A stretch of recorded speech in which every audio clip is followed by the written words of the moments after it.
guys, it's Time Travel Reviews here, back with another review. This is Ice Age 4, the fourth movie of the Ice Age series, which is obvious. It's called Continental Drift, that's the subtitle. Quick rundown. I liked Ice Age 1. It was a good movie. I didn't think it was, really that great. But it is a movie that I actually saw as a kid, but I didn't really think it was that great as a kid myself. But I did like it, but, it was okay. I have no problems with it. It's a good movie. Ice Age 2, it was meh, whatever. It's a movie. I don't really care too much for it. I don't have too much against it either. Ice Age 3, if you remember, I actually really liked Ice Age 3. I called it my 10th favorite movie of last year. So I actually did really like Ice Age 3. So going into Ice Age 4, I didn't really know what to expect, really, because with these animated movies, the sequels feel a lot different to the predecessor. I'm not sure if this was directed by the same guy. I wouldn't be surprised if it wasn't. But, when it gets to the fourth of the movie, you can't expect it really to be incredibly close to how the originals were. And, Ice Age 3 was nothing like Ice Age 1. Ice Age 1... it took itself quite seriously, It had a few fun moments for the kiddies, and it overall was very much just a run-of-the-mill kids movie. But it did have a lot of things that did take themselves seriously, not necessarily dark moments, but they did take themselves kind of seriously. So Ice Age 2 it's kind of dull and forgettable. That's really all I can say about Ice Age 2. I can't really remember it. It's just kind of one of those, sorry, my cat's, jumping on the top bunk. Okay. Yeah, it's just one of those movies which I just don't care too much for. Ice Age 3, I really liked the comedy in it. It didn't take itself very that seriously, except for it was a good action movie. It was a good adventure movie, because it did actually take its action seriously. That's one thing I can say about it. It took its action and its adventure seriously. It had a lot of comedy in it, but it was a good adventure comedy movie, and that's why I liked it. This movie, on the other hand, where can I begin? Well, firstly, it looks really nice, which pretty much you can say for any animated film that isn't made by a low-budget company. Which, it's kind of sad, actually, that I say that, because a couple of years ago, you used to get those animated films with by low-budget companies, things like Valiant and Hoodwinked. We don't really get that anymore, but, but anyway, I'm going off topic. The movie looks good, and really, it has, a single plot. There's a few funny jokes here and there, but apart from that, it's just a bad kids movie. That's basically all I want to say. It's a bad kids movie. The comedy is hit and miss, very hit and miss. Well, actually, the comedy is not necessarily hit and miss. It's just every joke is just yeah, whatever. There are obviously some bad jokes in this. Some of the jokes, I can't really say that, because a lot of the jokes, they kind of just go out one ear and in the other. They're not bad necessarily. They're just and if usually I like to laugh at bad jokes, because that's not my issue. So the jokes are just kind of whatever. So there was some more good, some were bad. But really, this movie it didn't take anything really that seriously at all. Not its action, not its adventure. Just the antagonist is boring and doesn't take itself seriously. At least it did that in Ice Age 3. The antagonist in the movie was taken very seriously in that movie. This movie, just kind of here's an overly animated antagonist that isn't over the top. So he's over animated, but he's not over the top. His personality's quite dull. You don't know what his intentions are. It's just some big gorilla guy with gold teeth. So should I say? Out of all the Ice Age movies, this is the one which it kind of incorporates the most pop culture kind of stuff.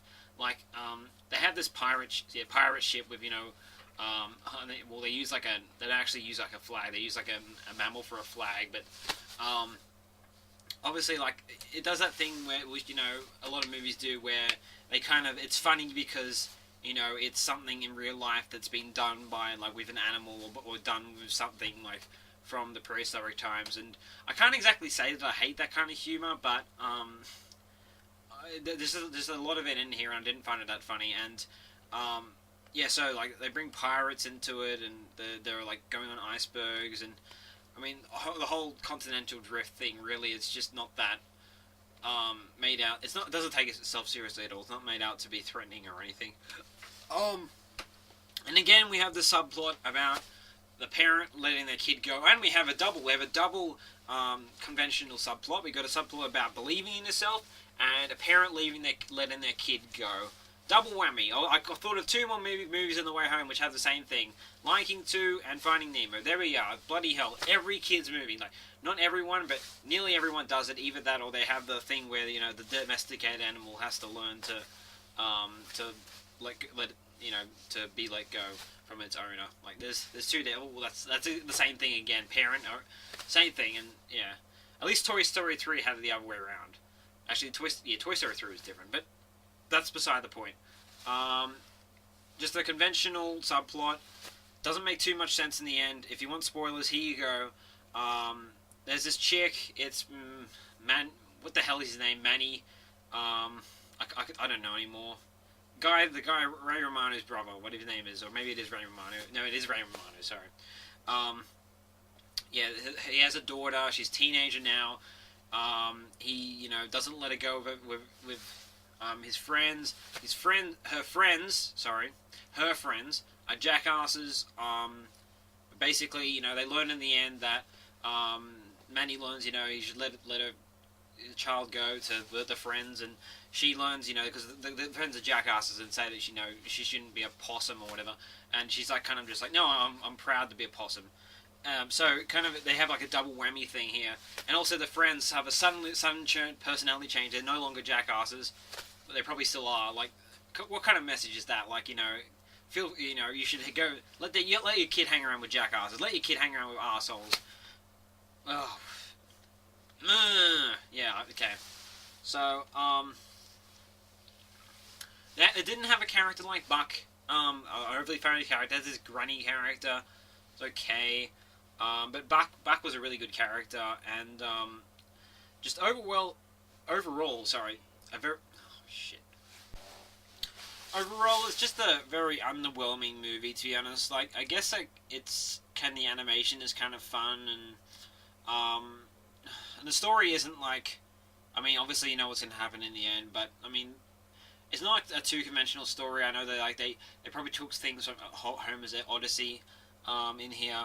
There's at least one thing that's definitely from Homer's Odyssey, and I guess there's a few, fun moments, but just overall, it's just a very generic, bad kids movie, which, like Alvin and the Chipmunks, it takes itself seriously at times, just to convey its message that it needs to do, about, generic believing in yourself, letting your kid go, all that kind of stuff. It just, it takes a step, and it just says, okay, we're going to do our serious things here and non-serious things here, and then it has a stupid romantic subplot. I won't say who it is, but it's obvious, the first time you see it, it's obvious that this is going to happen. At least it isn't too cliche. At least there isn't too much of a personality change, but, just overall, I don't know why I liked Ice Age 3 so much, but I do think it was because of the fact that it actually took its action and its adventure seriously. It really does not do that in this movie. And also I did like the Scrat subplot a lot in Ice Age 3 about it. It was kind of like a parody on romance subplots, so I kind of did like that. The Scrat subplot here is just kind of whatever. So definitely the worst of the Ice Age series. So it's kind of like the opposite of Star Trek, where, the old ones are the good ones and the even ones are the bad ones. But, yeah, I don't know why I hated this so much more than Ice Age 3, but just for some reason I did, and I don't recommend this to anyone over 12. I'm gonna give it a 5 out of 10, because, it isn't boring, it isn't slow-paced, it's definitely watchable. It has a few funny jokes here and there, and it looks very nice. So, if some kid, just like Alvin and Chipmunks, wanted to watch this, I would say whatever, sure. But at least Alvin and Chipmunks, at least it doesn't have high pitched voices, stupid pop songs, and at least it actually like it. It looks a lot better than Alvin and the Chipmunks. Let me just say that. So whatever. It's okay. But it's just not, it's not very good. That's all I can really say. And I will probably go seeing the Ice Age 5. I know people just want these movies to end, but I probably will be going to see Ice Age 5 because of the fact that I know I just like following these movies. This is actually like the first movie I've ever seen in the cinema, which actually is the fourth one of a series actually. Yeah, so animated movies, kind of, I haven't really seen one that I've liked since Happy Feet 2. It seems like in 2011, all the ones that I liked, everyone else didn't like. I don't know, it's kind of weird, but whatever. Except for Cars 2. I didn't like that. So yeah, next movie that I'm going to see, which is kind of like this, would be Madagascar 3. It actually came out this month in America. For some reason, it's coming out in September here. I don't know why. I don't think that's going to be very good either, but we'll see. And is this better than Brave? No. I know I really panned Brave, and I had a lot of things to say about it, but that was kind of like, it was kind of like obvious that I got into Brave a lot more than I got into this movie, just because of the fact that I could critique it so much. So yeah,